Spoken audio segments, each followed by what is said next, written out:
Ndugu zangu, awali yote tumshukuru sana Allah subhanahu wa ta'ala, Allah ambaye ametuneemesha neema nyingi, ikiwemo na neema hii ya kuwepo katika nyumba yake leo na kuchukua kitabu chake cha Qur'an. Qur'ani hii sio Qur'ani ya kawaida, bali ni Qur'ani ambayo ndani yake kuna tafsiri. Kwa wale watu ambao hawajapita madrasa, kwa wao itakuwa nyepesi sasa kujua Allah anasema nini. Ndugu zangu, Qur'ani ina haki 5. Haki ya kwanza ya Qur'ani ni kuamini kwamba ni kitabu cha Allah, lakini vile vile haki ya pili kujifunza kusoma, lakini haki ya 3 kuisoma Qur'ani, haki ya 4 ni kuisoma sawa sawa. Qur'ani ukiikosea sehemu nyingine inabadilisha maana. Mimi nakupeni mfano, mama zangu na dada zangu mko hapo, tunapenda sana sisi kusoma qul huwallahu ahad huko ndani ya swala, lakini sasa badala ya kutoa ile qaf hapa ukasoma sawa sawa, ukaja ukaitoa ile kafu ndogo, haikutoka hapa kwenye ko ile ko, ikatoka ka. Ukikosea hiyo tayari unabadilisha maana yake kubwa sana. Lakini haki ya 5 kwa kupeana misafu hii ya tafsiri tunakwenda kuitekeleza. Haki ya 5 ni kujua maana ya Qur'an. Kwa hiyo hapa pana tafsiri ya Qur'an. Alhamdulillah, Allah subhanahu wa ta'ala akubali wale watu wote ambao wametuwezesha kuja kukuleteni misafu hii, lakini pia wametuwezesha kwa ajili ya kuwasaidia. Kuna watu tumewafungulia biashara simenti, kuna watu tumewafungulia biashara ya nguo ya mitumba, kuna watu tumewafungulia biashara ya kuwa na kiduka cha charani, kuna watu tumefungulia biashara ya dawa za kisuna, kuna watu tumefungulia biashara, kuna duka la vyakula vile vile.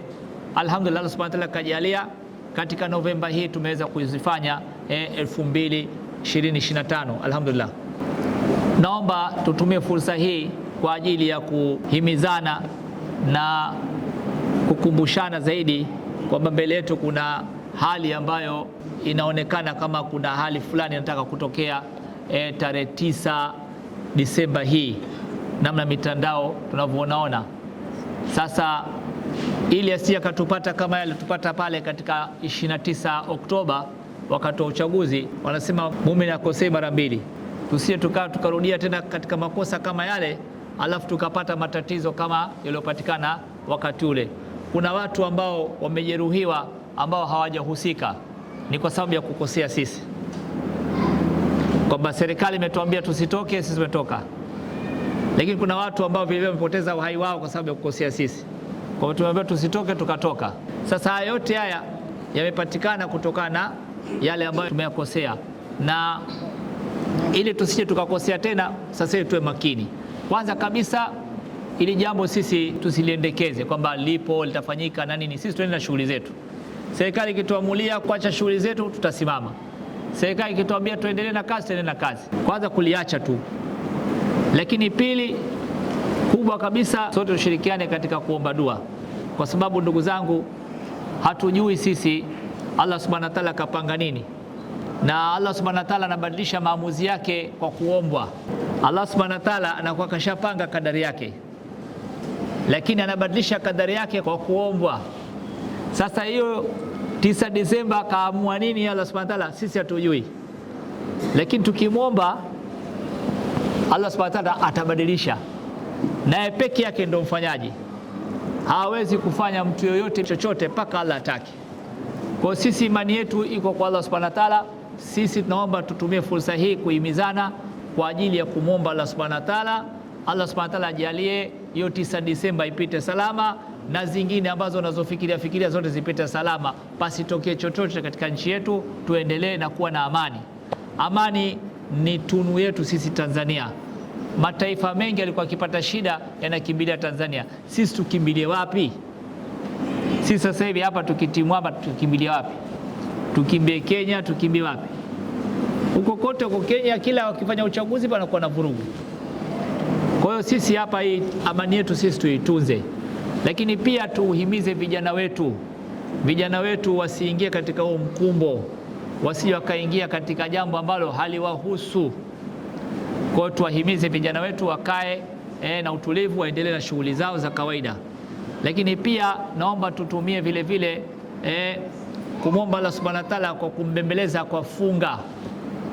Allah subhanahu wa ta'ala tumbembeleze kwa funga. Inshallah tarehe 8 ni siku ya Jumatatu.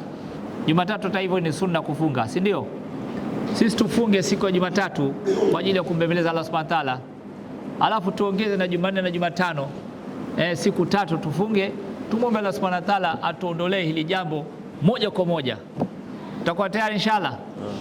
Naomba sisi tutumie hivyo kwa sababu Allah subhanahu wa ta'ala yeye ubembelezwa, naye ndio ufanyaji. Hasa dada zangu na mama zangu, nyinyi machozi yenu yako karibu sana. Alafu nyinyi watu wa huduma, ya Rahim, ya Malik, ya Qudus, ya Salam, ya Mumin, ya Muhaimin, ya Aziz, ya Jabbar, ya Mutakabbir, ya Khaliq, ya Malik, ya Razik, ya Sami, ya Alim, ya Basir, ya Awwal al-Awwalin, ya Akhir al-Akhirin, ya Zil Quwwati al-Matin, ya Rahma al-Dhafa al-Masakin, ya Arhamar Rahimin, ya Arhamar Rahimin, ya Arhamar Rahimin. Ya Allah, tunakuomba sisi kwa ukubwa wako na utukufu wako tusamehe madhambi yetu ya Allah. Ya Allah, tuhifadhi na shari za madhambi zetu ya Allah. Ya Allah, tuhifadhi na shari za madhambi zetu ya Allah. Haya yote yanayotokea ya Allah kutokana na madhambi yetu ya Allah, kutokana na makosa yetu ya Allah, tunakuomba utusamehe ya Allah na utuhifadhi na shari za madhambi zetu ya Allah. Ya Allah, jalia amani katika nchi yetu ya Allah. Ya Allah, jalia amani katika nchi yetu ya Allah. Ya Allah, jalia amani katika nchi yetu ya Allah. Ya Allah, jalia amani katika nafsi zetu ya Allah. Ya Allah, jalia amani katika wananchi wote wa Tanzania ya Allah. Ya Allah, jalia amani katika nafsi za wananchi wote wa Tanzania ya Allah. Ya Allah, jalia amani katika kila kona za Tanzania ya Allah. Ya Allah, jalia amani katika kila mitaa ya Tanzania ya Allah. Ya Allah, jalia amani katika kila nyumba ya Tanzania ya Allah. Ya Allah, jalia amani katika kila biashara ya Tanzania ya Allah. Ya Allah, kuuza nchi yetu katika uzuri ya Allah. Ya Allah, usizalilishe nchi yetu katika ubaya ya Allah. Ya Allah, kuuza nchi yetu ya Allah katika uchumi ya Allah. Ya Allah, usidondoshe nchi yetu katika hasara ya Allah. Ya Allah, wale wote ambao wamefariki ya Allah, ya Allah, wape stahiki zao huko walipo ya Allah. Ya Allah, wote ambao majeruhi ya Allah, wape shifa, wape afya ya Allah. Na wale wote ambao wamepoteza watu wao waliofariki ya Allah, wape subra ya Allah.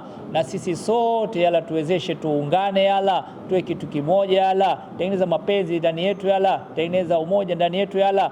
Na ya Allah tuwezeshe sisi tuweze kupita salama katika tarehe zote ambazo zinaashiria katika kuwa na jambo lolote la hatarishi ya Allah. Ya Allah, tupite salama katika tarehe zote, katika siku zote zinazoashiriwa kutokea matukio ya Allah. Ya Allah, wewe peke yako ndo mfanyaji ya Allah. Ya Allah, leo tunanyanyua mikono yetu kwako wewe, tunakuomba amani na utulivu ya miaka yote ya Tanzania ya Allah. Ya Allah, mpaka mwisho wa pumzi zetu ya Allah, na milele na milele ya Allah, iweke Tanzania katika amani ya Allah, wa Tanzania katika amani ya Allah. Ya Allah, tupe hidayah ya Allah, tuongoze tunavyotaka wewe ya Allah. Nafsi na shetani yasituongoze, tabia zetu yasituongoze, mazingira yetu machafu yasituongoze. Tuongoze wewe katika utaratibu wa mitume wako alayhi salatu wassalam ya Allah, kuanzia Adam alayhi salam mpaka mtume wetu Muhammad sallallahu alayhi wasallam ya Allah. Mitume wote wamekuja kutuongoza katika kabila mbalimbali, katika watu mbalimbali ya Allah. Ya tunakuomba sisi kwa ukubwa wako na utukufu wako, tushike sisi mkono wa Tanzania ya Allah, na utuvushe salama, tuingie katika janna yako ya Allah. Rabbana atina fid dunya hasanatan wa fil akhirati hasanatan wa qina adhaban nar. Wa sallallahu ala habibika wa nabiyika Muhammadin wa ala alihi wa sahbihi wa sallam. Alhamdulillahi rabbil alamin.